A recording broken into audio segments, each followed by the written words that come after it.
Nagimbal ang buong mundo. Siyam na missile mula sa isang agresibong kapitbahay sa Hilaga na hindi napansin ng Amerika ay pinigil ng Pilipinas.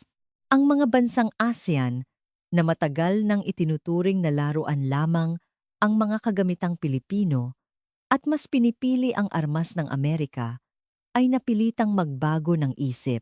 Sa ilalim ng marahas na klima ng tropiko at maalat na hangin ng West Philippine Sea, ang mga armas ng Amerika na inakalang hindi matitinag ay isa-isang bumigay sa gitna ng isang biglaang pag-atake. Nang mabutas ang kanilang air defense network at milyon-milyong mamamayan sa Maynila ang nalantad sa panganib, isang hindi kapanipaniwalang pangyayari ang naganap. Ang sistemang kidlat panangga ng Pilipinas ay pinulbos ang siyam na missile na nakalusot sa mga Amerikano. Dahil dito, ang mga kapitbahay na bansa tulad ng Vietnam at Malaysia ay nagpakumbaba sa Pilipinas, ipinahayag na bibili sila ng armas mula sa Pilipinas, habang ang Indonesia ay halos magmakaawa na pakiusap, pagbentahan ninyo kami.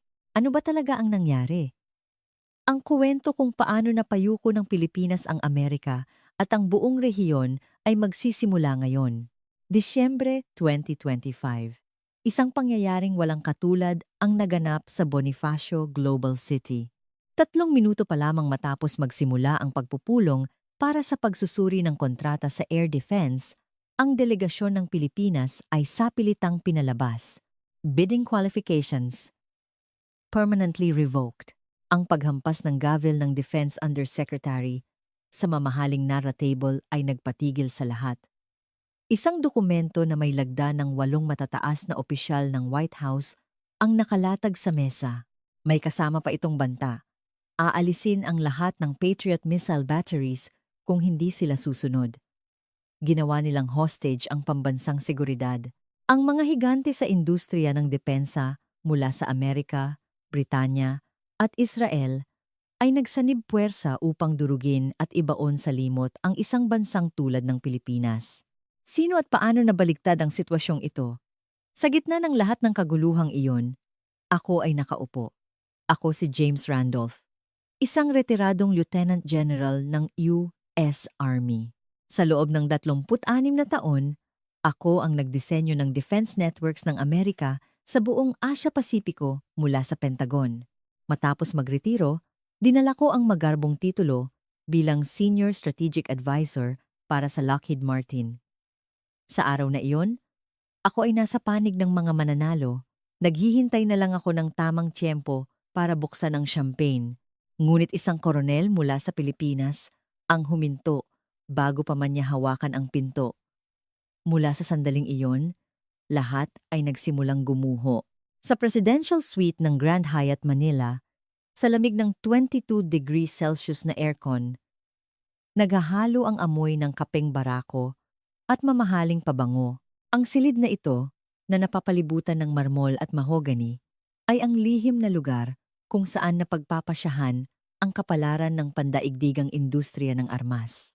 Mga lalaking nakasuot ng mamahaling Amerikana at pinalamutian ng mga medalya ay nakaupo sa isang bilog na mesa, hawak ang mga dokumento. Sa unang tingin, mukha itong isang formal na internasyonal na komperensya. Ngunit sa likod ng mga ngiti, ito ay isang hostage-taking. Ang pambansang seguridad ng ibang bansa ay pinagpipiraso ng kanilang mga dila. Tumayo si Defense Undersecretary Aguilar. Bahagyang nanginginig ang kanyang kamay habang hawak ang gavel. Ang bidding qualifications ng Philippine Defense Team para sa 500 bilyong pisong kontrata ay permanenteng binabawi. Epektibo ngayon.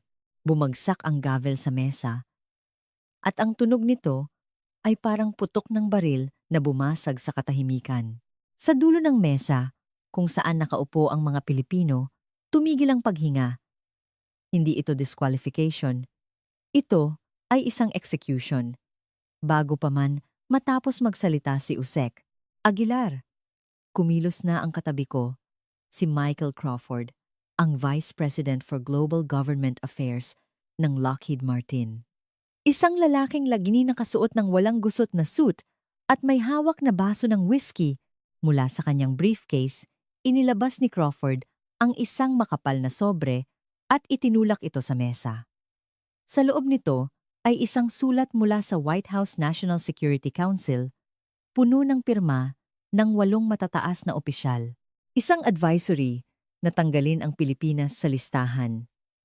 Kilala ko ang higit sa kalahati ng mga pangalang iyon, mga taong nakainuman ko, mga taong pinadalhan ko ng pagbati sa kasal ng kanilang mga anak.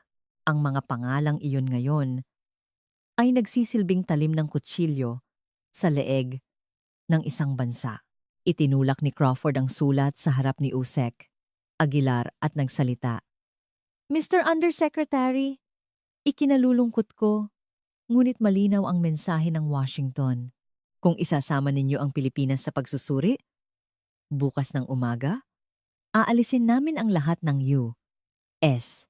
Patriot batteries na nakadeploy para sa depensa ng Maynila. Namutla ang mukha ng Undersecretary. Siyempre, kapag nawala ang Patriot, magkakaroon ng malaking butas sa air defense ng kabisera. Ang buhay ng milyon-milyong mamamayan ang ginawang hostage. Sa 36 na taon ko sa Pentagon, ngayon lang ako nakasaksi ng ganito kalantarang pambablackmail. Nakita kong ngumisi si Crawford. Isang ngiti na kasing lamig ng dila ng ahas. Mula sa kabilang panig ng mesa, narinig ko ang mahinang kalansing ng baso. Si Nigel Sterling ng BAE Systems ng Britanya, ang lalaking ito na may titulong Head of Southeast Asia Operations ay may eleganteng British accent, ngunit mas mabilis pa sa kidlat kung manaksak ng patalikod. Itinaas ni Sterling ang kanyang baso kay Crawford, isang pagbati. Isang toast para sa libing ng Pilipinas.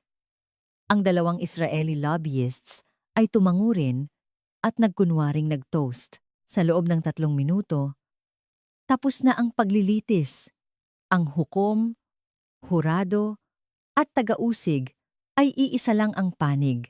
Ang akusado ay sinentensiyahan ng kamatayan nang hindi man lang nakapagsalita. Lumingon si Sterling sa delegasyon ng Pilipinas at nagyabang. Mga kaibigang Pilipino, huwag kayong magdamdam. Magaling naman kayo sa paggawa ng jeepney, kaya siguro doon na lang kayo mag-focus? Isang Israeli lobbyist ang humagikik. Kumukulo ang dugo ko. Sa loob ng 36 na taon, binitbit ko ang titulong war hero. Pero ngayon, pinapanood ko lang ang kasuklam-suklam na gawa ng mga negosyanteng ito. Ngunit ang aking 3-star general pin ay dekorasyon na lamang sa ilalim ng bandila ng Lockheed Martin. Hindi ako makapagsalita, lumunok ako ng whiskey, ngunit hindi alak ang sumunog sa lalamunan ko, kundi kahihiyan. Sumenya si Usek. Aguilar. Ang mga security guard na nakatayo sa gilid ay lumapit sa delegasyon ng Pilipinas. Magaspang nilang isinara ang mga laptop ng mga Pilipino. Sa pilitan silang pinapaalis. Ang sandali ng kanilang pagkatanggal sa 500 bilyong pisong kontrata. Isang lalaki mula sa Armas Pilipinas Corporation, si Mang Lito Bonifacio, na may malalaking braso, ay nagtiimbagang habang nililigpit ang kanyang mga dokumento. Ang kanyang mga braso ay puno ng mga peklat mula sa paso. Sa tabi niya, si Dr. Adrian Santos, isang mananaliksik na may magulong buhok, ay sinilip muna ang kanyang monitor bago dahan-dahang isinara ang laptop. Pareho silang tikom ang bibig. Pareho ang ekspresyon ng paglunok sa kahihiyan. Hindi sila yumuko, ngunit ang kanilang mga kamao ay nangingitim sa higpit ng pagkakasara. Ang pinuno ng delegasyon ng Pilipinas ay nagsimulang maglakad patungo sa pinto. Ang pangalan niya ay Coronel Ramon Mon de la Cruz, isang sundalo na may maikling gupit at matigas na panga na parang hindi duduguin kahit saksakin. Head of the Defense Export Division, Department of National Defense. Habang papalayo ang kanyang likod, lumagok muli ng whiskey si Crawford na parang nakahinga ng maluwag. Si Sterling naman ay inayos ang kanyang damit at akmang magpapatuloy sa susunod na agenda. Lahat ay tila umaayon sa plano. Ang Pilipinas ay aalis at ang 500 bilyon ay paghahatian ng kanluran. Isang malinis na script Ngunit bago pa man mahawakan ang doorknob, huminto si Coronel de la Cruz. Ang kanyang kamay ay nanatili sa ere ng mga 3 segundo. At pagkatapos, lumingon siya. Nakita ko ang kanyang mga mata sa sandaling iyon. Hindi ito galit. Ito ay kalkulasyon. Ang mga mata ng isang taong nakagawa na ng isang malamig na desisyon. Bumalik si De La Cruz sa mesa ng kanyang delegasyon. Gamit ang 2 kamay, binuhat niya ang isang mabigat na equipment case na nakatayo sa tabi ng kanyang upuan. Mabigat ang case. Ang mga metal na gilid nito ay kumikinang sa ilalim ng ilaw. Nagtaka si Crawford. Hindi pa niya naiintindihan ang nangyayari. Inihagis ni De La Cruz ang case sa gitna ng mamahaling mesa sa mismong harap ni Crawford. Hindi. Kulang ang salitang inihagis. Ibinato niya ito ng buong lakas. Ang mabigat na metal ay bumasag sa salamin ng mesa at nagkalat ang mga bubog. Ang mga pira-pirasong salamin ay umulan sa Amerikana ni Crawford at ang tasa ng kape ni Usek. Aguilar ay tumalsik sa sahig. Ang mga security guard ay biglang napahawak sa kanilang mga baywang. Isang nakabibinging katahimikan ang bumalot sa silid. Walang makahinga. Ang kamay ni Sterling na may hawak na baso ng whiskey ay nanigas sa ere.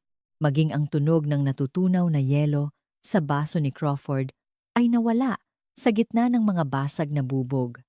Narinig ang boses ni De La Cruz. Mahina, ngunit tumatagos sa bawat sulok ng silid. Ang digmaan ay hindi nilalabanan ng mga naka-Amerikana sa ilalim ng aircon. Ang tingin ni De La Cruz ay tumagos kay Crawford. Tinitingnan niya hindi ang kamay na may hawak na whiskey, kundi ang kamay na nagtulak ng sulat mula sa White House. Sa 36 na taon ko sa serbisyo, marami na akong nakilalang opisyal, mga general na hindi natitinag kahit kanino. Ngunit ngayon lang ako nakakita ng isang sundalo na pisikal na binali ang isang 500 bilyong pisong kasunduan sa harap mismo ng mga pinakamataas na lobbyist ng kanluran. Ang mga pira-pirasong salamin ay kumikinang sa Amerikana ni Crawford. Namutla ang kanyang mukha. Tiningnan ni Usek. Aguilar ang basag na mesa, pagkatapos ay tumingin kay De La Cruz. Ang mga kamay ng mga security guard ay nanatili sa kanilang mga baril, ngunit walang gumagalaw. Ang sentro ng kapangyarihan sa silid ay tahimik na nagbago. 3 minuto ang nakalipas. Si Crawford ang hari dito. Ngayon, ang koronel ng Pilipinas na nakatayo sa gitna ng mga basag na bubog ang nagmamay-ari ng hangin. Kinapako ang panyong nasa loob ng aking bulsa.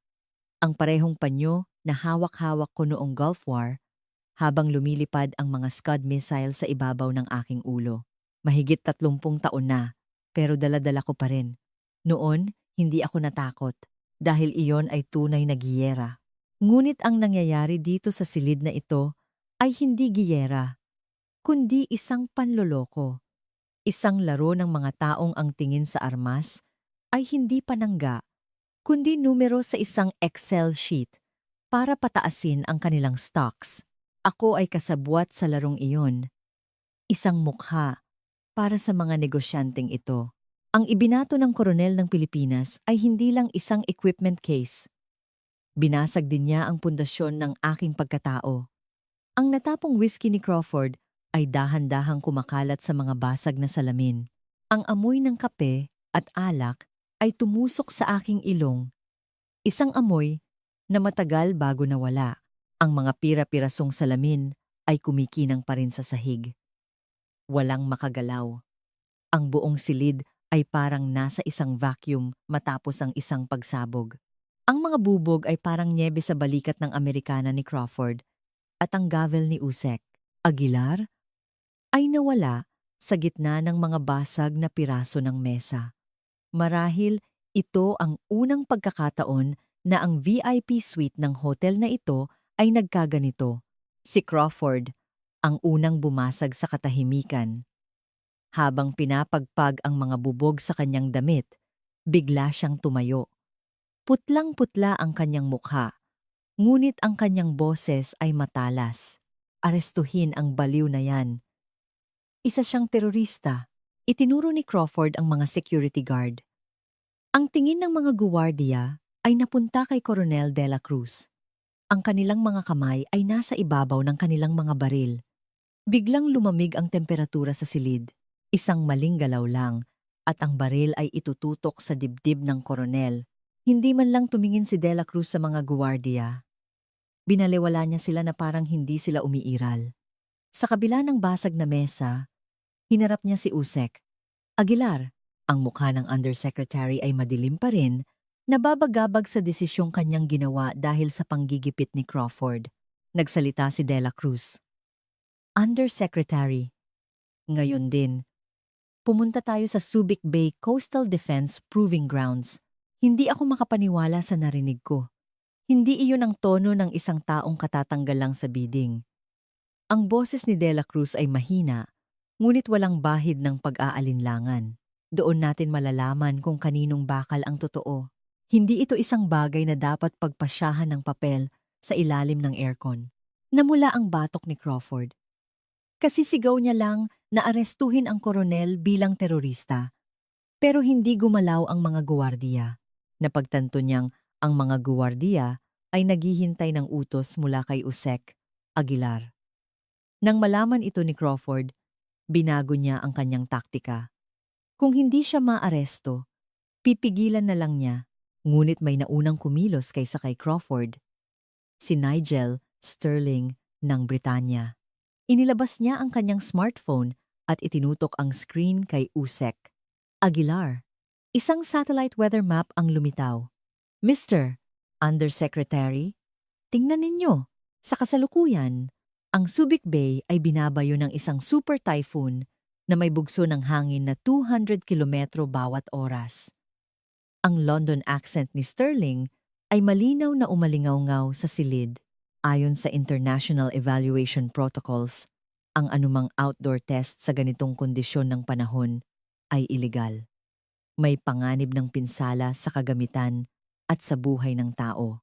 Ang pagpasok mismo sa lugar ay ipinagbabawal, ngumisi si Sterling. Ginamit niya ang batas bilang panangga, isang pangalawang pader upang pigilan ang team ng Pilipinas na makatuntong man lang sa testing grounds. Hindi pinalampas ni Crawford ang pagkakataon. Itinuro niya ang smartphone ni Sterling at ginipit ang undersecretary. Undersecretary, lalabagin niyo ba ang patakaran? Kung may mangyaring aksidente, ang gobyerno ng Pilipinas ang mananagot sa lahat ng pinsala sa International Court of Arbitration, isang double play ng kanluran. Ginamit ng Amerika ang seguridad bilang hostage at ginamit ng Britanya ang batas bilang panangga. Dalawang pader ang pumalibot sa team ng Pilipinas. Sa isip ko, napilitan akong aminin. Ang mga negosyanteng ito ay duwag sa larangan ng digmaan, ngunit sila ay mga henyo sa loob ng conference room. Ang kanilang galing sa paggamit ng papel at koneksyon para paglaruan ang seguridad ng ibang bansa ay walang katulad sa mundo. Lalong dumilim ang mukha ni Usek. Aguilar, kahit gusto niyang pumayag, ang batas ang pumipigil sa kanya. Ang mga kamao ni Mang Lito Bonifacio ay lalong humigpit at si Dr. Adrian Santos ay napayuko. Hindi alam kung bubuksan muli ang kanyang laptop. Ang laro ay malapit ng matapos. Ngunit mula sa likuran ng delegasyon ng Pilipinas, narinig ang tunog ng isang upuang itinutulak. Isang binatang lalaki na may perpektong hati ng buhok ang tumayo. Ang kanyang salamin ay kumislap sa ilaw. Siya, si Attorney Marco Reyes, ang legal counsel na ipinadala ng Department of National Defense. Napansin ko lang siya kanina nang magpalitan kami ng business cards. Hindi siya katangkaran, hindi rin pandak. Ang kanyang boses ay hindi malakas, hindi rin mahina. Siya ang pinakahindi kapansin-pansin na tao sa silid. May inilabas si Attorney Reyes mula sa kanyang bag. Isang makapal na aklat na may halos 500 pahina. Ang pamagat sa Ingles ay malinaw. International Defense Acquisition Evaluation Protocols. Lumakad si Attorney Reyes sa harap ni Crawford at ibinagsak ang aklat sa mesa. Blag! Tumalsik muli ang mga bubog. Napaurong si Crawford, ramdam pa rin ang takot mula sa naunang ibinatong case. Inayos ni Attorney Reyes ang kanyang salamin at nagsalita. Chapter 3, Article 12.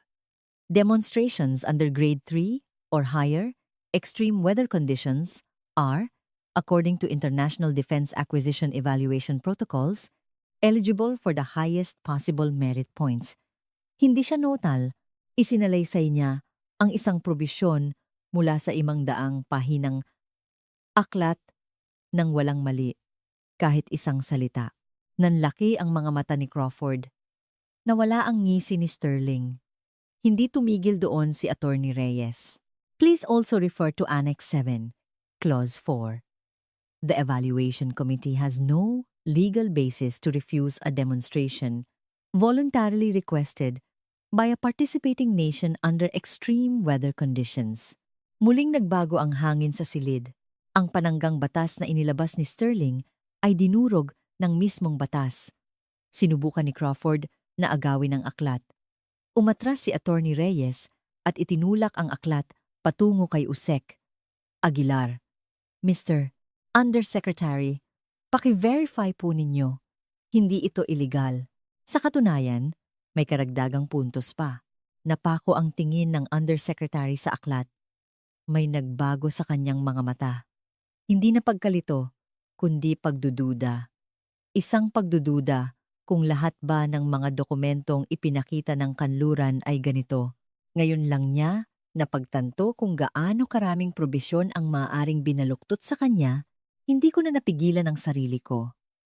Bilang pinuno ng Pacific Air Defense Operations sa loob ng 36 na taon, hindi mabilang ang mga field test na dinaluhan ko. Wala ni isa man dito ang napagpasyahan sa pamamagitan ng papel sa ilalim ng aircon. Sa gitna ng bagyo, sa dagat, sa nagyayelong kabundukan, ang bakal ay pinapatunayan sa labas. Ako, na tumayo sa harap ng radar habang umuulan ng mga Scud missile noong Gulf War, ay nakaupo lang dito, pinaglalaruan ng mga papel ng mga negosyanteng ito. Ang katotohanan iyon ay sumunog sa aking lalamunan. Ang mga bubog sa balikat ni Crawford ay tumusok sa aking mga mata. Ang bawat piraso ay parang simbolo ng kahihiyan ng aking 30 taong karera. Tumayo ako. Lumingon si Crawford sa tunog ng aking upuan. Ang lobbyist na mas bata sa akin ng 12 taon ay nagpakita ng pagkalito. Hindi niya maintindihan kung bakit ako tumatayo. Siyempre, ako ang Senior Strategic Advisor ng Lockheed Martin. Kakampi niya ako. Pinigilan ko ang balikat ni Crawford. Naramdaman ko ang kanyang buto sa ilalim ng tela. Kitang-kita sa kanyang mukha na ngayon lang niya naramdaman ang ganitong kabigat na presyon. As the former commander of PACOM Air Defense Operations, I order this. We proceed to the field immediately. Sinasadya kong gamitin ang aking dating titulo. Kailangan ko ang awtoridad ng isang 3-star general, hindi ng isang advisor. Nanlaki ang bibig ni Crawford. Ngunit walang lumabas na salita. Tumingala sa akin si Usek. Aguilar, nakikita niya ang isang Amerikanong general na pinipigilan ang isang Amerikanong lobbyist at nag-uutos na tumuloy sa gitna ng bagyo. Nakita kong nawala ang huling bakas ng pag-aalinlangan sa kanyang mga mata. Naalala niya ang sakit na idinulot ng mga depektibong armas ng Amerika noon. Hindi pa niya nalilimutan ang insidente noong Gulf War kung saan 28 sundalo ang namatay dahil sa software error ng Patriot. Alam na alam ng Undersecretary na ito kung anong katotohanan ang nagtatago sa likod ng mga papeles na iwinawagayway ng mga naka-Amerikanang kanluranin. Kinuha ng Undersecretary ang dokumento sa mesa, ang sulat na nagtatanggal sa Pilipinas na ibinigay ni Crawford 30 minuto lang ang nakalipas. Ang kanyang kamay ay nanatili sa papel ng mga 2 segundo at pagkatapos, pinunit niya ito. Ang 2 piraso ng papel ay nahulog sa ibabaw ng mga basag na bubog. Nagdilim ang mukha ni Crawford. Hindi tumigil doon ang Undersecretary. Sumenya siya sa isang guwardiya na nag-abot sa kanya ng isang itim na leather case. Mula dito, inilabas niya ang isang dokumento na may gintong selyo, isang special access permit for firing range. Kinuha niya ang isang panulat at pinirmahan ito. Ang tunog ng dulo ng panulat sa papel ay malinaw na narinig sa buong silid. Napatawa ng mapakla si Crawford. Itinago ni Sterling ang kanyang smartphone sa bulsa at umiling. Ang pananggang batas at ang hostage na seguridad ay parehong nawasak. Ang koronel ng Pilipinas ay pisikal na binali ang laro. Ang abogado ng Pilipinas ay lohikal na giniba ang pader gamit ang batas. At ang matandang general ng Amerika ay binuksan ang huling tarangkahan sa pamamagitan ng pagpigil sa sarili niyang kababayan. Bago pa man matuyo ang tinta sa pirma ni Usek. Aguilar, ang buong laro ay tuluyan ng nagbago. Mula sa silid na may aircon patungo sa isang impyerno, kung saan ang hangin ay parang bumibiyak sa iyong baga. Ang mga manloloko na nakakurbata at ang mga tunay na tao na may mantsa ng grasa ay patungo na ngayon sa isang impyerno na may 200 kph na hangin at walang tigil na ulan. Habang pasakay sa armored vehicle, muli kong hinawakan ang panyo sa aking bulsa. Pagkatapos ng 30 taon mula noong Gulf War, ngayon ko lang ulit na amoy ang tunay na laban. Pagbukas pa lang ng pinto ng armored vehicle, hindi ako makahinga. Isang super typhoon. Alam ko ito sa numero, nakita ko sa satellite weather map. Ngunit ang numero at ang katotohanan ay magkaibang mundo. Ang malakas na hangin at ulan ay parang bumibiyak sa aking baga. Ang maalat na hangin ay pumapasok sa aking ilong at bibig. Hindi ko maidilat ang aking mga mata. Ang hangin na may bilis na 200 kilometro bawat oras, dala ang tubig dagat, ay parang liha na kumikiskis sa aking balat. Subic Bay, Coastal Defense Proving Grounds. Ito ay ibang dimensyon kumpara sa malamig na silid sa BGC. Ang unang napansin ko ay ang itsura ni Crawford pagbaba niya. Ang kanyang walang gusot na Amerikana ay naging basahan sa loob ng 30 segundo. Ang ulan at alat ay pumasok sa bawat siwang ng kanyang damit at ang kanyang buhok ay naging parang basang putik. Tinakpan ni Crawford ang kanyang mukha at sumigaw, ngunit ang kanyang sigaw ay nilamon ng ugong ng bagyo. Ganoon din ang sinapit ni Sterling ng Britanya. Ang kanyang eleganteng anyo ay tinangay ng unang bugso ng hangin.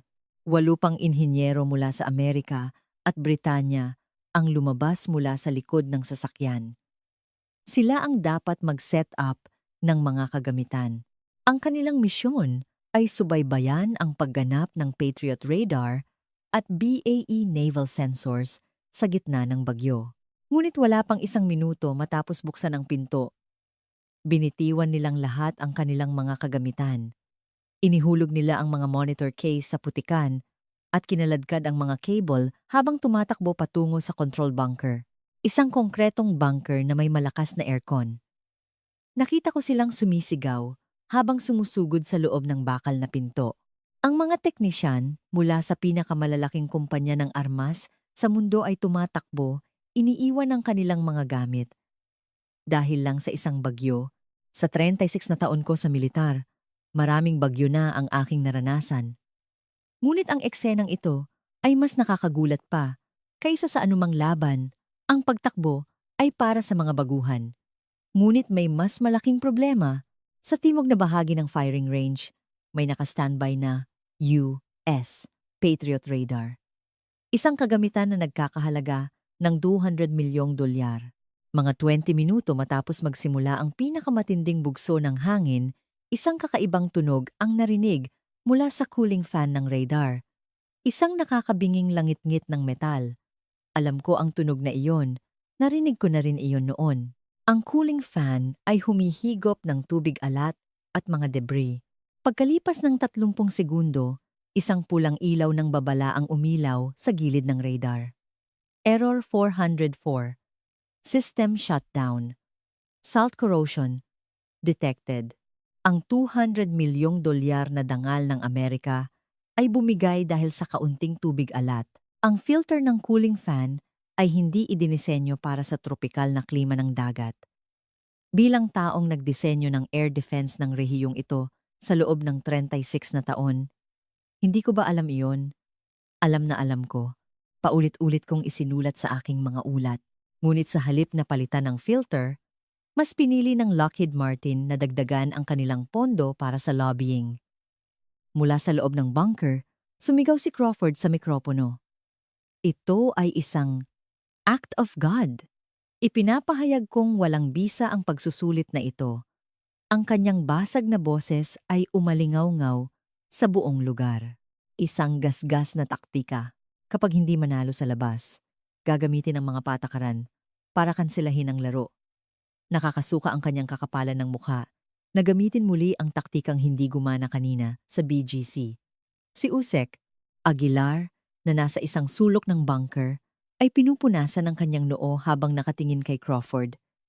Ang kanyang mga mata ay nagpapakita ng pagod at pandidiri. Nasasaksihan niya mismo kung paano namamatay ang mga armas ng kanluran sa sarili niyang bansa. Bigla, narinig ang pagbukas ng bakal na pinto ng bunker. May lumalabas. Habang lahat ay tumatakbo papasok, may isang taong papalabas. Si Mang Lito Bonifacio ng Armas Pilipinas Corporation. Nakasuot lang siya ng face mask, walang guwantes, at itinulak ang mabigat na pinto gamit ang kanyang mga kamay. Lumitaw ang kanyang malalaking braso, puno ng mga peklat mula sa paso mga bakas ng 30 taon ng pakikipagbuno sa bakal. Mula sa mga barko ng hukbong dagat hanggang sa mga launcher ng Kidlat Pananga, humakbang si Mang Lito palabas sa gitna ng bagyo. Hinampas ng hangin at ulan ang kanyang mukha. Tanging ang kanyang mga mata ang nakikita sa ibabaw ng mask. Ngunit hindi man lang siya kumurap. Pangalawang hakbang, pangatlong hakbang. Naglakad si Mang Lito patungo sa gitna ng impyerno.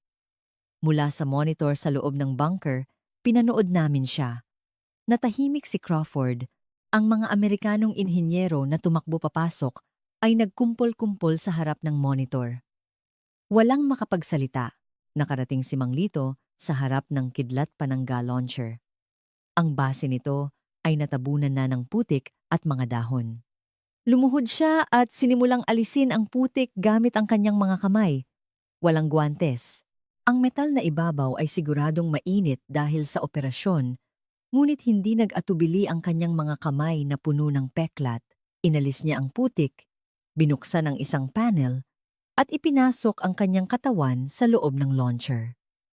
Sa gitna ng bagyo, kung saan halos wala kang makita, pinalitan niya ang isang filter na kinain ng alat gamit ang kanyang mga kamay. Inabot ito ng 7 minuto.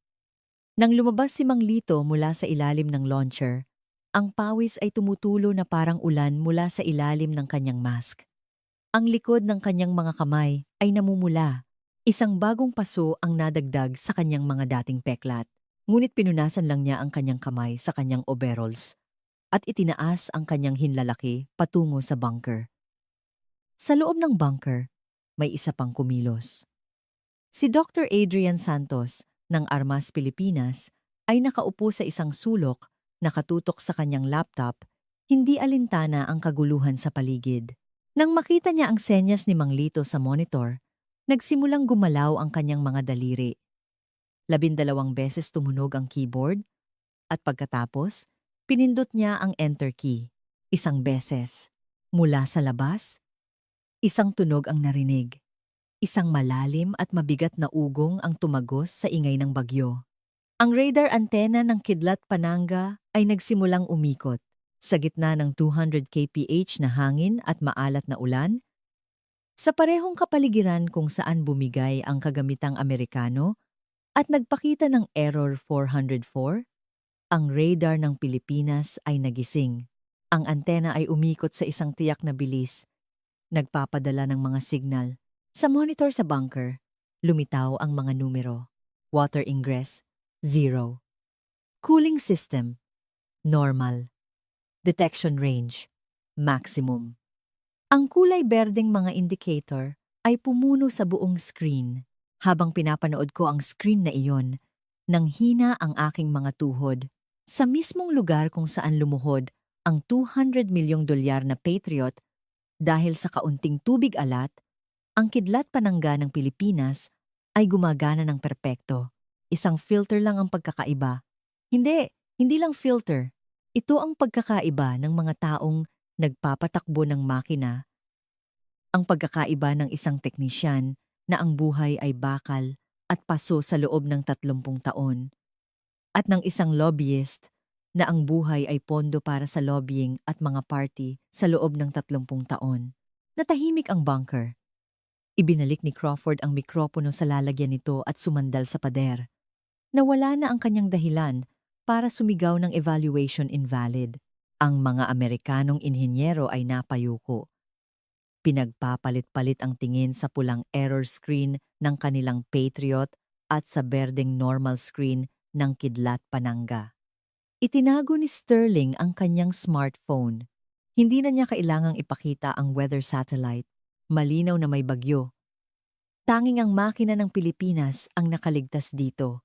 Biglang bumukas ang pinto ng bunker at pumasok ang hangin mula sa labas. Isang lokal na radar chief ng Philippine Air Force na 30 taon nang nagtatrabaho sa firing range ang pumasok. Si Master Sergeant Ramos, sa edad na 62. Ang matandang ito ay ginugol ang kanyang buhay sa paglilinis ng mga second-hand na kagamitang Amerikano at pagtitiis sa pagmamataas ng mga kanluraning inhinyero. Tiningnan ni MS Sergeant Ramos ang mga monitor, ang pulang error ng Patriot, ang berdeng normal ng kidlat panangga. Napako ang kanyang tingin sa berdeng screen. Water, ingress, 0. Cooling fan, normal operation. Ibinagsak ni MS Sergeant Ramos ang hawak niyang wrench sa sahig. Ang tunog ng bakal ay umalingaw-ngaw sa bunker. 30 taon! Nabasag ang kanyang boses. 30 taon akong naglinis ng mga gamit ng Amerikano na kinakalawang 100 beses kong sinabi na palitan ang filter at i-tropicalize ang mga pyesa. Ang laging sagot, isasaalang-alang sa susunod na budget. Lumingon si MS Gent Ramos sa mga Amerikanong inhinyero. Walang makatingin sa kanya ng diretso. Ngayon lang ako nakakita. Mga totoong taong gumagawa ng makina. Itinuro ng daliri ni MS Gent Ramos ang screen ng kidlat panangga. Yung mga Pilipino na yan. Sila ang tunay na marunong humawak ng bakal. Walang sino man sa bunker ang tumutol. Maging ako ay hindi makapagsalita. Ang 30 taon na sinasabi ni MS Genti Ramos ay kasabay ng aking 36 na taon sa tuwing irerekomenda ko ang pagpapalit ng filter sa aking mga ulat sa Pentagon. Ang laging sagot ay budget cut. Ang budget na iyon ay napupunta sa pondo para sa lobbying. Habang si MSGT, Ramos ay naglilinis ng kalawang, ako ay namimigay ng business card sa mga party. Ang tunay na hari ng lugar na ito ay hindi ang general na naka-Amerikana, kundi ang matandang may hawak na wrench. Hindi humuhupa ang bagyo, ngunit ang antena ng kidlat panangga ay patuloy na umiikot nang walang pag-aatubili. Ang ugong nito ay tumatagos sa mga pader ng bunker. Uuunggig, uwangge, uwangge. Sa isang lupain ng malupit na katotohanan kung saan hindi nagsisinungaling ang makina, ang bakal ng Pilipinas ay nagising. Hindi sumuko si Crawford. At iyon ang mas ikinagulat ko. Kahit nakita na niyang bumigay ang Patriot sa harap ng kanyang mga mata, hindi marunong sumuko ang lobbyist na ito. Habang nakatitig sa berdeng screen ng kidlat panangga, bigla niyang inagaw ang control microphone sa gitna ng bunker. Sinubukan siyang pigilan ni Usek Aguilar, ngunit huli na. Ang boses ni Crawford ay umalingaw-ngaw sa buong firing range. Target drone speed, increase to Mach 3, maximum evasive maneuvers. Nagbigay ng direktang utos si Crawford sa mga tauhan sa firing range. Ang mga Pilipinong operator ay tumingin kay Usek Aguilar na may pagkalito. Walang autoridad si Crawford na mag-utos sa firing range. Ngunit bago pa makasagot ang undersecretary, muling nagsalita si Crawford sa mikropono. Mr. Undersecretary, if you want a fair evaluation, we must have identical conditions, mustn't we? I admit the Filipino equipment turned on in the storm. But a live fire exercise is a different matter. Matalino siya. Inamin niya na gumana ang radar, pero kinakalkula niyang sa totoong putukan, lalabas ang kahinaan nito. Ang pagtaas ng bilis ng target sa sukdulan ay magiging imposible para sa anumang sistema na makahabol kahit pag gumagana ang radar. Nakita ko sa kanyang mga mata ang kumpiyansa. Sa loob-loob ko, mapait kong inamin na hindi mali ang kalkulasyon ni Crawford. Ang Mach 3 ay higit sa 1,000 metro bawat segundo. Kung sasamahan pa ng evasive maneuvers, babagsak ng husto ang tsansang matamaan ito. Maging ang Patriot ay sa ilalim lang ng perpektong kondisyon kayang tamaan ang Mach 3. Ang pagtama sa isang Mach 3 na target na gumagalaw ng paiba-iba sa gitna ng isang super typhoon ay, sa totoo lang, halos imposible sa aking pagtatantya. Ang ginawa ni Crawford ay marumi, ngunit ito ay isang epektibong paraan para ilantad ang limitasyon ng kagamitang Pilipino. Ngunit ang reaksyon ni Coronel De La Cruz ay hindi ko inaasahan. Mula sa isang sulok, nakahalukip-kip, sumenya siya kay Crawford gamit ang kanyang baba. Walang bahala. Mach 3? Bahagyang ngumiti si De La Cruz. Hindi ito pangiinsulto. Ito ay isang ekspresyon na para bang sinasabi niyang, iyon lang, gawin na nating Mach 4. Tumigil ang hangin sa bunker. Lumingon si Yusek Aguilar kay De La Cruz. Nanlaki ang bibig ni Crawford. Ang Mach 4 ay 1,360 metro bawat segundo. Mas mabilis pa ito sa halos lahat ng short-range ballistic missiles sa mundo. Ang pagsubok na tamaan nito sa ganitong kondisyon ay parang paglalakad sa alambre nang walang safety net. Naisip kong nababaliw na si De La Cruz. Tumawa si Crawford. Sa pagkakataong ito, isang tunay na tawa, kumbinsido siyang ang Pilipinas ay humukay ng sarili nitong libingan.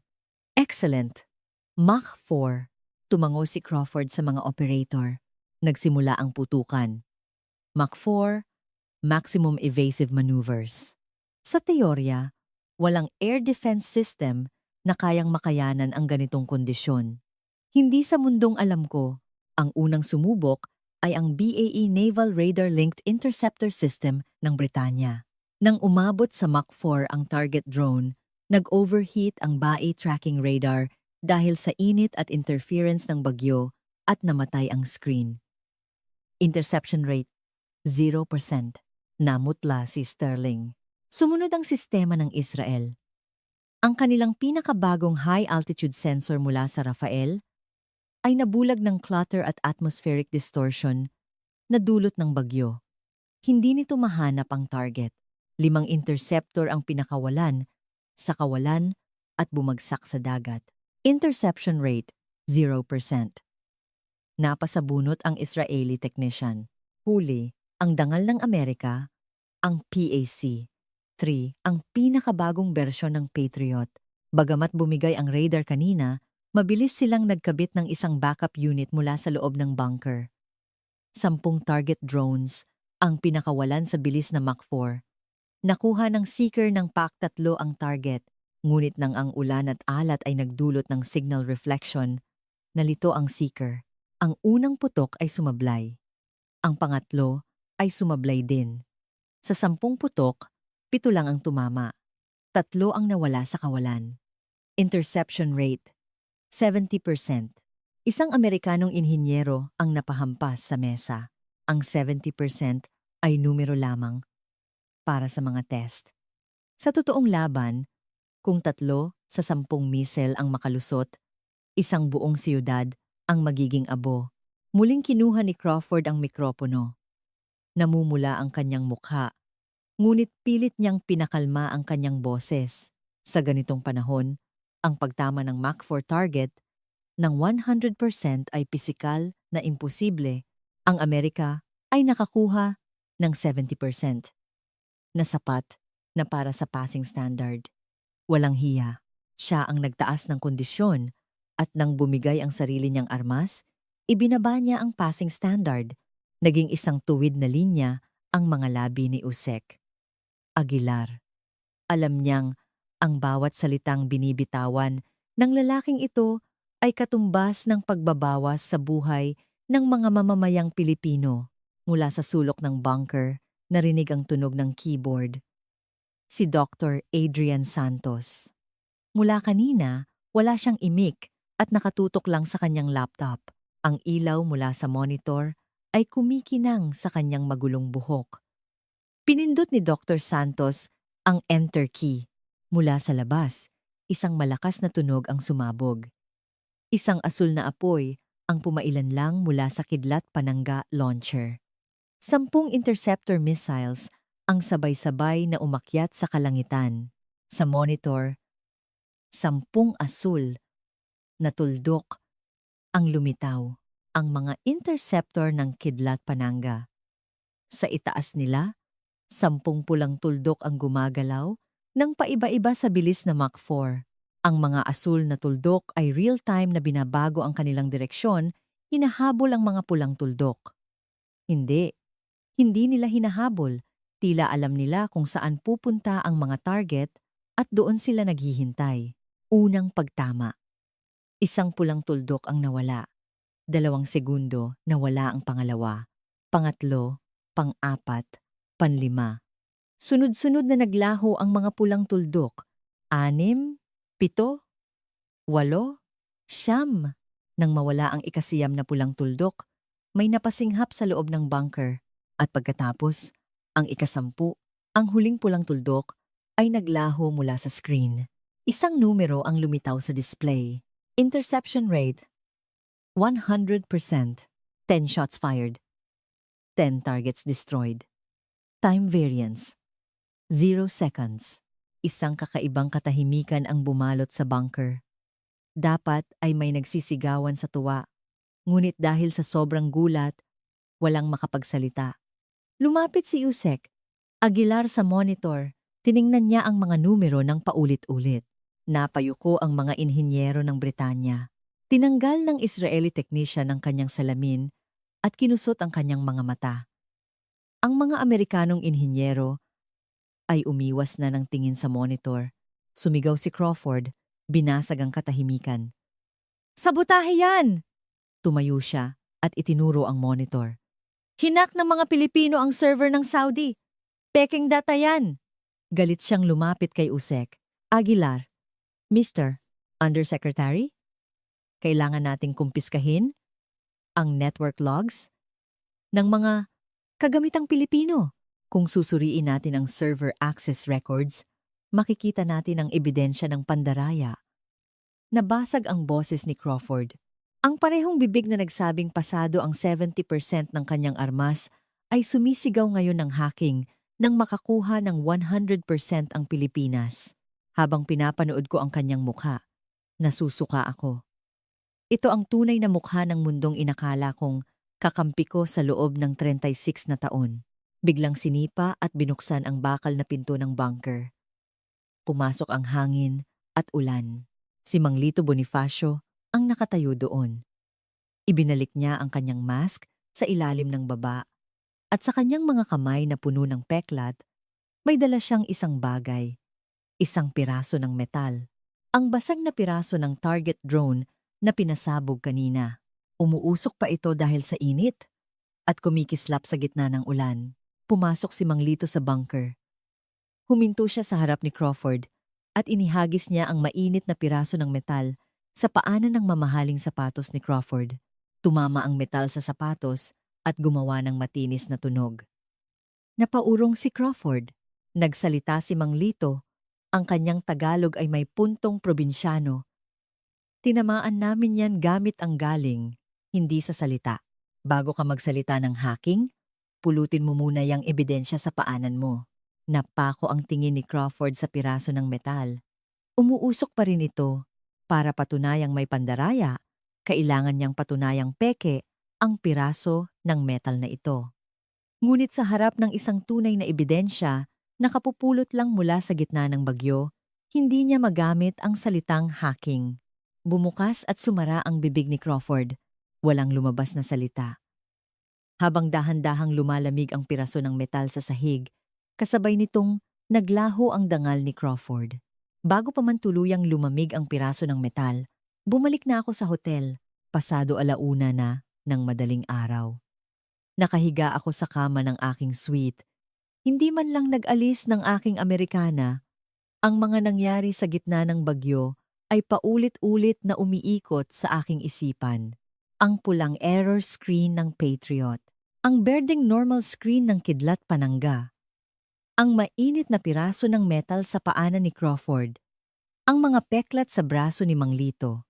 Ang mundong binuo ko sa loob ng 36 na taon ay nagkalamat sa loob lamang ng isang araw. Hindi ako makatulog. Sa siwang ng kurtina, nakikita ko ang mga ilaw ng Maynila, isang syudad kung saan milyon-milyong mamamayan ang natutulog. Hindi nila alam na ang pananggang nagpoprotekta sa kanilang kalangitan ay bumigay dahil lang sa kaunting tubig alat. Mga 2:00 ng madaling araw, yumanig ang pader. Akala ko lindol. Gumulong ako mula sa kama.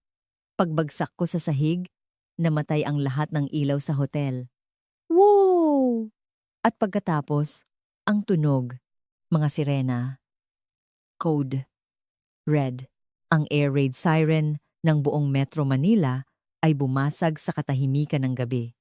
Ito ang unang pagkakataon na narinig ko ang tunay na sirena ng laban mula noong Gulf War. Naaalala ng bawat selula ng aking katawan. Kapag tumunog ito, ang kamatayan ay babagsak mula sa langit. Naging magulo ang hallway ng hotel. Inaalala yan ng mga security guard si Usek Aguilar patungo sa underground bomb shelter. Si Crawford, na nakasando lang, ay tumatakbo sa hallway. Si Sterling ay naiwan ng isang sapatos sa kanyang kwarto. Kumilos ako base sa 36 na taon ng instinct. Mas mabilis ang katawan kaysa isip. Tinalon ko ang hagdanan. 4 na baitang sa isang hakbang, patungo sa ilalim. Pagdating ko sa bunker, para na itong isang war room. 6 na malalaking screen ang nakapaskil sa pader at ang mga operator ng Pilipinas at Amerika ay nagsisigawan sa harap ng kanilang mga console. Binilang ko ang mga pulang tuldok sa screen. 53. Hindi ako makapaniwala. Binilang ko ulit. 53 nga. Isang composite swarm attack ng mga ballistic missile at drone.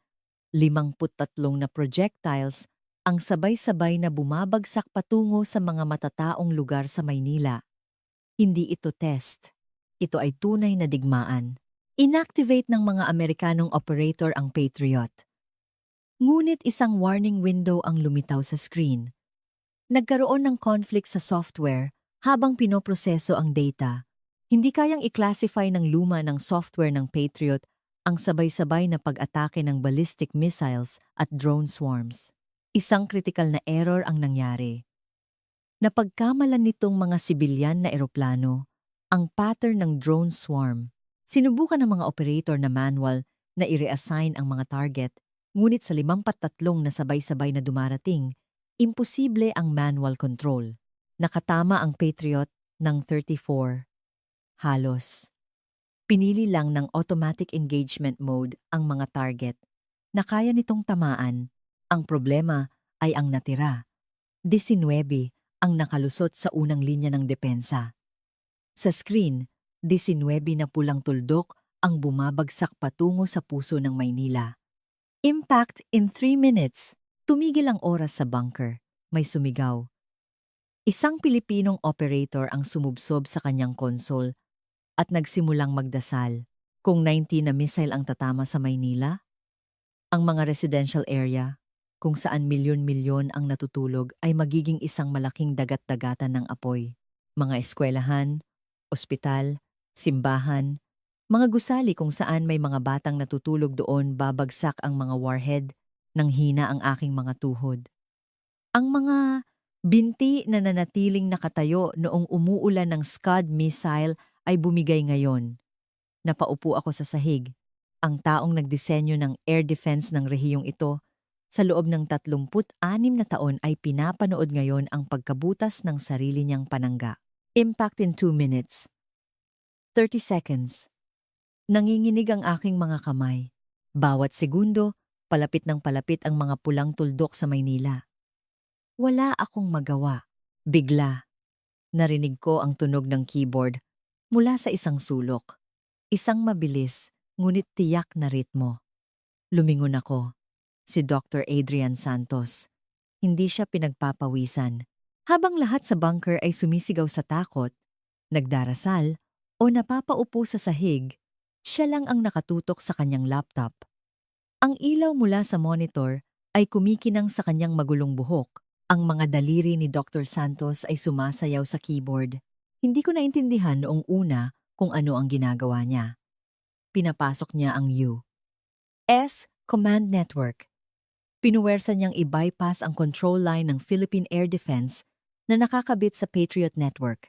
Ang pagkalusot ng Dasaluweme na missile ay dahil sa problema sa software ng Patriot. Sa ilalim ng Patriot Command, hindi maaaring kumilos nang mag-isa ang kidlat panangga. Ang server ng Amerika ang may hawak ng engagement priority. Inipas ni Dr. Santos ang server na iyon. Gumawa siya ng isang independent pathway para direktang utusan ang kidlat panangga, lampasan ang chain of command ng Amerika. Isa itong paglabag sa protocol. Walang siyang maidadahilan sa isang military court, ngunit sa wala pang 2 minuto, bago ang impact, walang panahon para sa mga approval, tumunog ang keyboard ng 17 beses. At pagkatapos, pinindot niya ang enter key. Isang beses. Mula sa labas, isang malakas na ugong ang sumabog. Ang 12 launcher ng kidlat panangga ay sabay-sabay na nagbukas. 90 na interceptor missiles ang sumirit palabas, nag-iiwan ng apoy. Inilipat ni Dr. Santos ang kidlat panangga sa fully automatic engagement mode, isang mode kung saan ang mga missile mismo ang naghahanap ng target, nang hindi na naghihintay ng utos mula sa tao. 19 na Pilipinong interceptor ang umakyat sa kalangitan ng gabi. Sa screen, 19 na asul na tuldok ang lumitaw. Papalapit sa 19 na pulang tuldok, tumigil ang sigawan sa bunker. Lahat ng mata ay nakatutok sa screen. Sa bawat pagdikit ng asul sa pula, isang tuldok ang nawawala. Unang pagtama. Isang mahinang pagsabog ang narinig mula sa labas. Pangalawa, pangatlo, nagliwanag ang kalangitan ng Maynila. Pang-4, panlima, pang-6. Sunod-sunod na pagsabog ang nagbigay liwanag sa gabi. 7, 8, 9, 10, kalahati na ng mga pulang tuldok ang nawala. 12, 13. May isang napakuyom ng kamao. 14, 15, 16. Isang operator ang nag-angat ng ulo mula sa kanyang konsol. 17, 18. Isa na lang ang natira, ang ika-2 na pulang tuldok ay naglaho 3 kilometro sa itaas ng Maynila. Naging malinis ang screen. Lahat ng 19 na pulang tuldok ay nawala. Collateral damage? 0. Casualties? 0. Isang mabigat na katahimikan ang bumalot sa bunker. Walang nagsigawan sa tuwa. Masyadong malapit. Ang takot na milyon-milyon ang muntik ng mamatay ay mas matindi kaysa sa ginhawa. Isang Pilipinong operator ang umiiyak sa kanyang console. Nanginginig ang mga balikat. Sa tabi niya, tinanggal ng isang Amerikanong operator ang kanyang headset at inilagay sa sahig. Nanginginig ang kanyang mga kamay. Mula sa aking pagkakaupo sa sahig, tiningnan ko si Dr. Adrian Santos. Nakatutok pa rin siya sa kanyang laptop. Sinusuri ang interception logs ng 19 na missile. Hindi nagbago ang kanyang ekspresyon. Hindi ito ang mukha ng isang taong kaliligtas lang sa buhay ng milyon-milyon. Ito ang mukha ng isang empleyado na nagsusuri ng isang report sa opisina. Hindi pinagpawisan, hindi nanginginig. Ang ginagawa ng lalaking pumigil sa Dasaluweme na missile gamit ang isang pindot sa enter key ay ang pagsusuri, linya por linya, kung may error sa logs. Sumigaw si Crawford, itinuturo ang screen. Screen error yan! Nagloloko lang ang data! Kailangan nating kumpirmahin kung totoong may interception. Hindi pa rin niya matanggap ang katotohanan. 2 na pagsabog ang nagliwanag sa kalangitan ng Maynila. 2 na beses yumanig ang bunker. Nakita ng buong syudad ang mga ilaw na iyon, pero screen error pa rin daw. Habang tinitingnan ko si Crawford, naawa ako sa kanya. Alam niyang sa sandaling aminin niya ang katotohanan tungkol sa armas na kanyang ibinebenta. Tapos na ang lahat para sa kanya, kaya't itinatanggi niya ito. Ang pagtanggi sa katotohanan, sa harap niya, ang tanging magagawa niya. Mula sa loob ng bunker, narinig ang pag-urong ng isang upuan. Si Eitan Ben David ng Rafael Team ng Israel ang tumayo, ang pangunahing arkitekto ng Iron Dome. Isang inhinyero na galit sa mga lobbyist at sa media at naniniwala lamang sa data. Inilagay ni Ben David ang kanyang tablet sa tabi ng laptop ni Dr. Santos. Maaari ko bang makuha ang raw data? Tumango si Dr. Santos. Ang mga daliri ni Ben David ay gumalaw sa kanyang tablet, dina-download ang raw interception logs ng Kidlat Pananga. Lumapit si Crawford at hinawakan ang braso ni Ben David. Anong ginagawa mo, Ethan? Kinakampihan mo ba sila? Inalis ni Ben David ang kamay ni Crawford. Wala akong kinakampihan. Tinitingnan ko ang data. Sa isang salitang iyon, natigilan si Crawford. Sa screen ng tablet ni Ben David, lumitaw ang mga log, ang trajectory ng 19 na missile, ang oras ng pagtama, ang coordinates ng pagbagsak ng mga debris. Mga numero ang pumuno sa screen. Tinitigan ni Ben David ang mga numero. Lumipas ang 30 segundo. 1 minuto. Tinanggal ni Ben David ang kanyang salamin. Wala pa siyang sinasabi, ngunit ang kanyang ekspresyon ay sapat na. 19 out of 19. 100%. In actual combat, inayos ni Ben David ang kanyang salamin. Muli niyang tiningnan ang mga numero bago mag-angat ng tingin. Lahat ng mata sa bunker ay nakatutok sa Israeli technician. Akmang magsalita si Crawford, ngunit naunahan siya ni Ben David. Bilang arkitekto ng Iron Dome, ako ang magpapatunay. Ang kanyang boses ay mahina, ngunit umalingaw-ngaw sa buong bunker. Ang interception log na ito ay ang pinakaperpektong data sa kasaysayan ng air defense. Nanatiling nakabukas ang bibig ni Crawford. Hindi tumigil doon si Ben David. Isang sistema na nakakuha ng 100% interception rate laban sa isang 19mm projectile composite swarm attack sa gabi. At bilang isang sorpresang pag-atake ay hindi pa umiiral sa mundo. Kahit ang Iron Dome, hindi kaya ito. Ang national treasure ng teknolohiya ng Israel ay isinuko ang sariling dangal at kinilala ang teknolohiya ng Pilipinas. Ang sigaw ni Crawford na pandaraya ay tuluyan ng namatay. Umatras si Crawford sa pader at inilabas ang kanyang smartphone. Nanginginig ang kanyang mga daliri. Tumatawag siya sa Washington. Pilit niyang hininaan ang kanyang boses. Ngunit dahil sa konkretong pader, narinig ko ang lahat. Ito ay dahil sa depektibong communication network ng Pilipinas. Hindi ito problema sa software ng Patriot. Ang luma nilang relay system ang nag-distort ng target data. Nanginginig ang aking kamao. Sa isang sitwasyon kung saan milyon-milyon ang muntik ng mamatay, ang tanging ginagawa ng lalaking ito ay maghugas kamay. Ang pagkalusot ng 19 na missile ay isinisisi niya sa Pilipinas. Ang sistemang 30 taon nilang pinakinabangan mula sa pera ng Pilipinas ay bumigay. Ngunit ang sisi ay ibinabaling niya sa Pilipinas. Ako, isang war hero, ay nasasaksihan ang pagtatraidor ng isang kababayan sa isang kaalyado. Ang mabigat na bakal na pinto ng bunker ay pinuwersang buksan mula sa labas. Krrrr! Pumasok ang hangin na may halong amoy ng labas at ang tunog ng mga combat boots ay tumama sa sahig.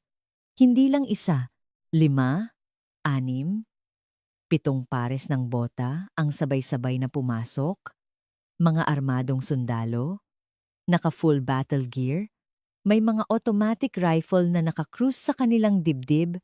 Sa likod nila, isang lalaki ang lumitaw. Isang apat na bituin na general ng sandatahang lakas ng Pilipinas, si General Antonio Luna, ang Chief of Staff ng AFP, ang pinakamataas na ranggo sa militar ng bansa. Ang taong nasa tuktok ng kapangyarihang militar ng bansang ito ay personal na bumaba sa bunker, armado, nanigas ang hangin sa bunker. Inayos ni Usek. Aguilar ang kanyang tayo.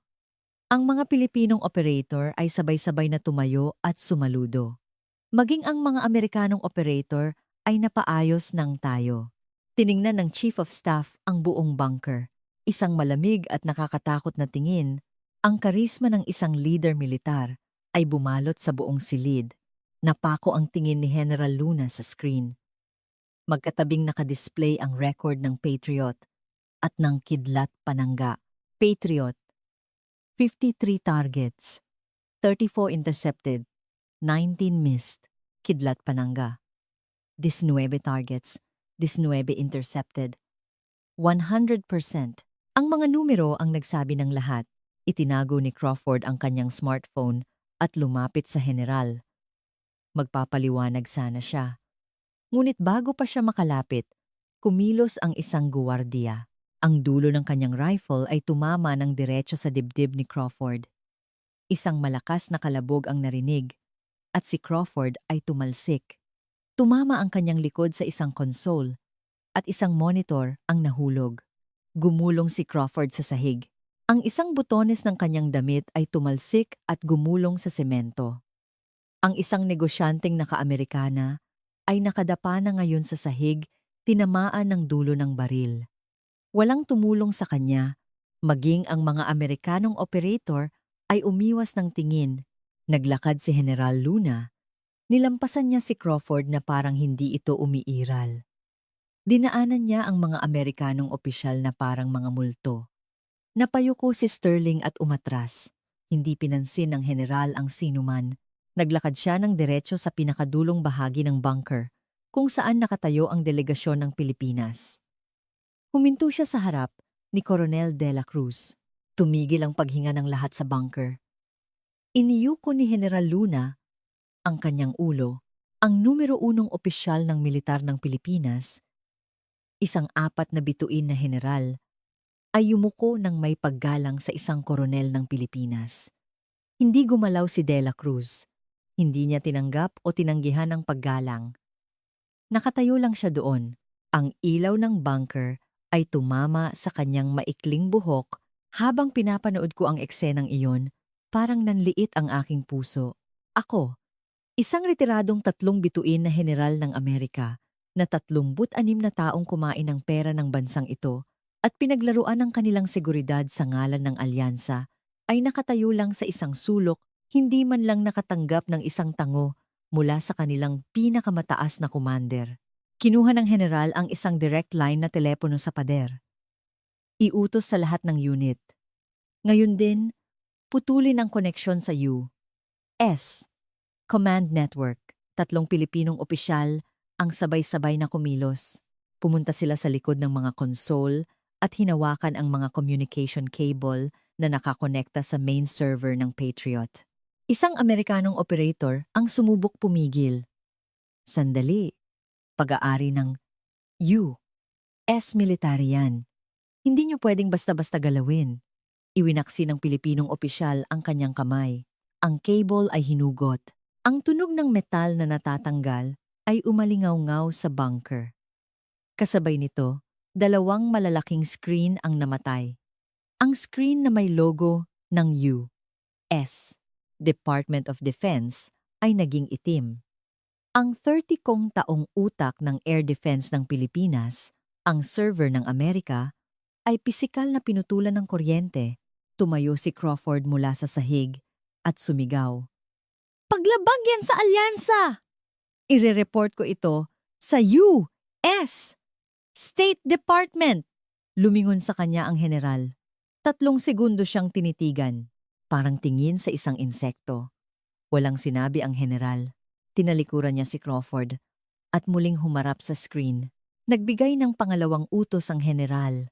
Epektibo ngayon, ang Air Defense Command ng Pilipinas ay 100% na kontrolado ng Pilipinas. I-transfer ang lahat ng operational authority sa kanila. Ngayon din, ang mga Pilipinong opisyal ay nag-input ng bagong code. Ang namatay na central screen ay muling umilaw. Sa lugar kung saan dating nakalagay ang logo ng US DoD, ang watawat ng Pilipinas ang lumitaw.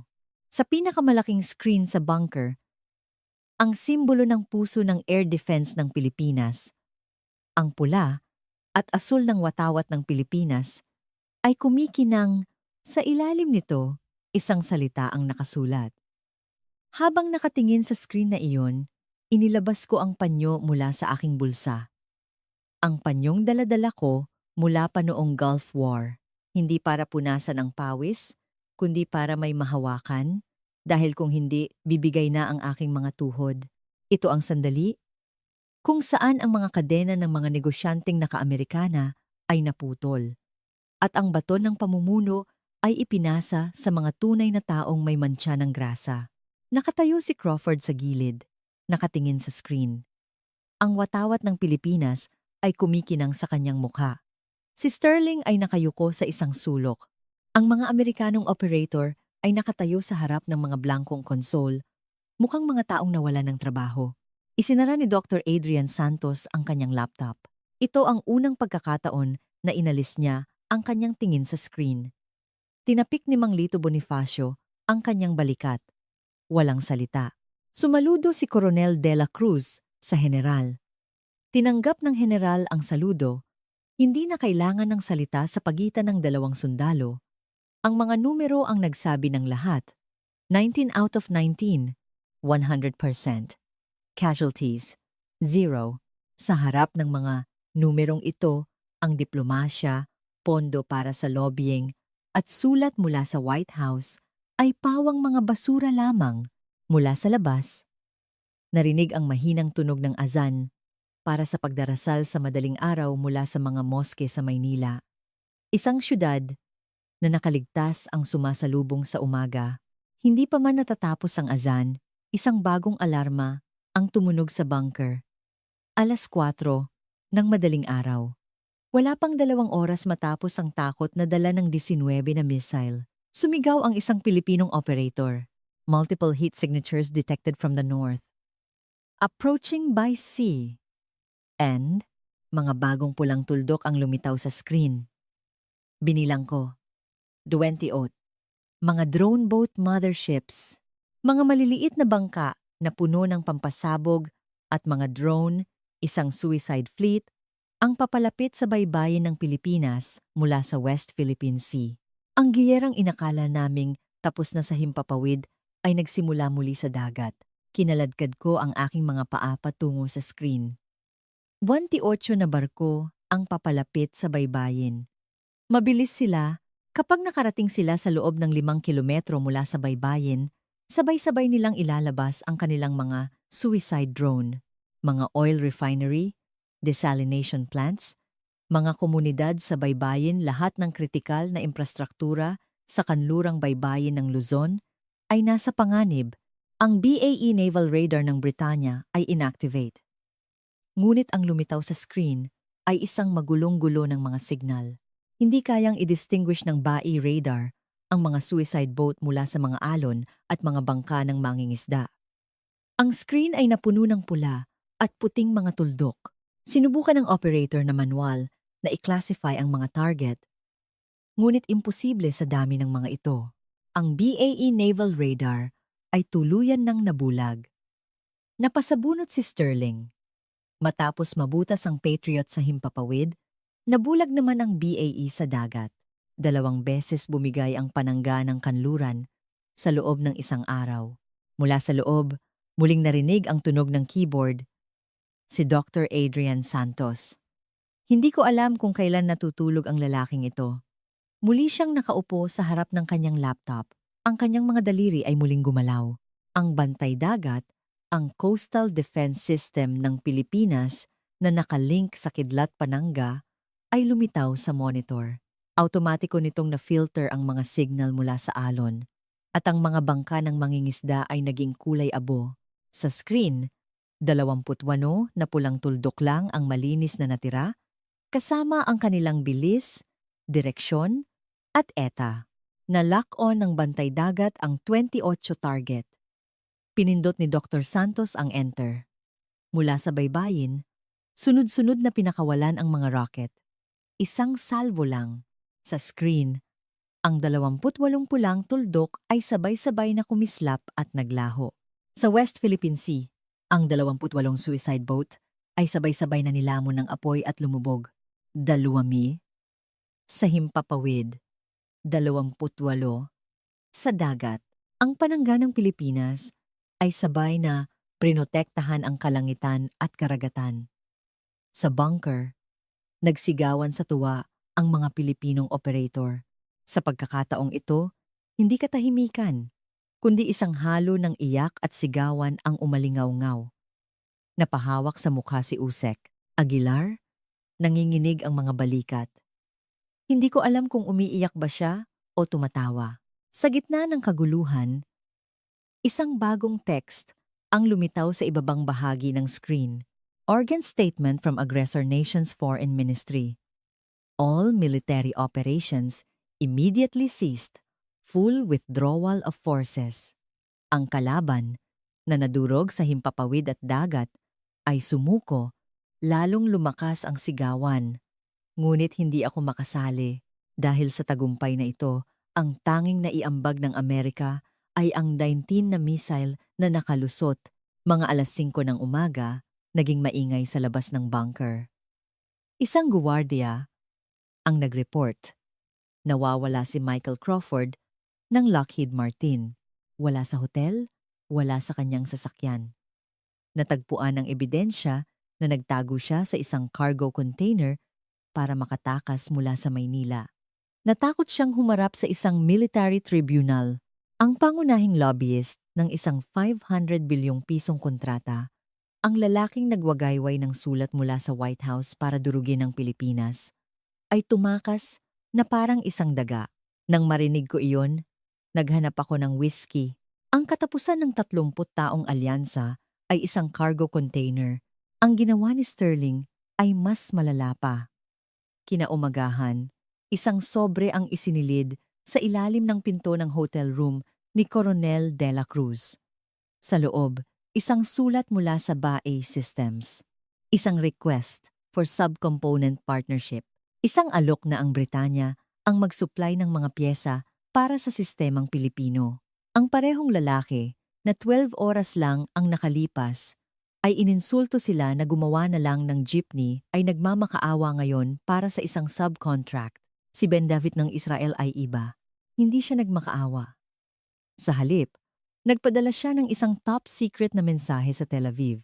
Nalaman ko na lang ang nilalaman nito kalaunan. Ang mismong arkitekto ng Iron Dome ay nag-ulat na dapat itapon ng kanyang bansa ang sarili nilang teknolohiya.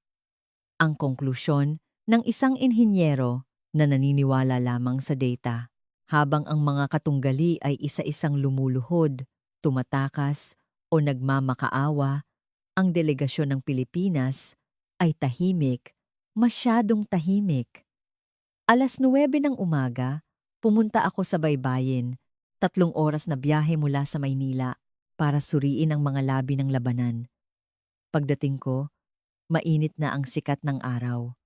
Naglakad ako sa dalampasigan. Ang mga pira-pirasong bahagi ng mga suicide boat ay inanod sa pampang, mga itim na piraso ng metal. Sa gitna nito, may nakita akong 2 taong gumagalaw. Ang isa ay may hawak na metal detector. Si Mang Lito Bonifacio. Sa tuwing tutunog ang detector, luluhod siya at kakalkalin ang buhangin. Pinupulot niya ang mga matutulis na piraso ng metal at inilalagay sa isang sako. Sa tabi niya, si Coronel De La Cruz, nakaguwantes, ay ginagawa ang parehong bagay. Ang mga taong dapat ay nagdiriwang ay nagpupulot ng basura sa ilalim ng sikat ng araw. Lumapit ako. "Anong ginagawa ninyo?" Nag-angat ng tingin si De La Cruz. Tumutulo ang pawis. Inabot niya sa akin ang isang piraso ng metal. Mga pira-piraso ito ng mga pinasabog natin. May mga mangingisda at mga bata na naglalaro dito. Ayaw nating may masaktan sa mga naiwan nating piraso. Ang kanyang boses ay kalmado. Hindi tono ng isang bayani. Kinuha ko ang piraso ng metal. May kaunting init pa.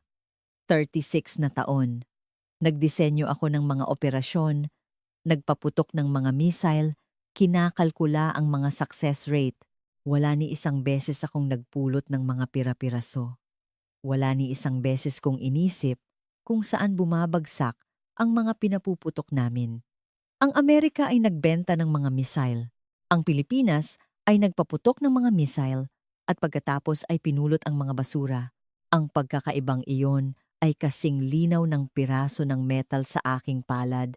Bumigay ang aking mga tuhod. Hindi ko napigilan ang 36 na taon ng bulag na paniniwala, ang pagmamataas ng kanluran, ang mga taon na ginugol sa pagpapataas ng stocks. Sa ilalim ng aircon, lahat ay gumuho. Lumuhod ako sa buhangin. Nanginginig ang kamay na may hawak na piraso ng metal. Hindi ako tiningnan ni Dela Cruz.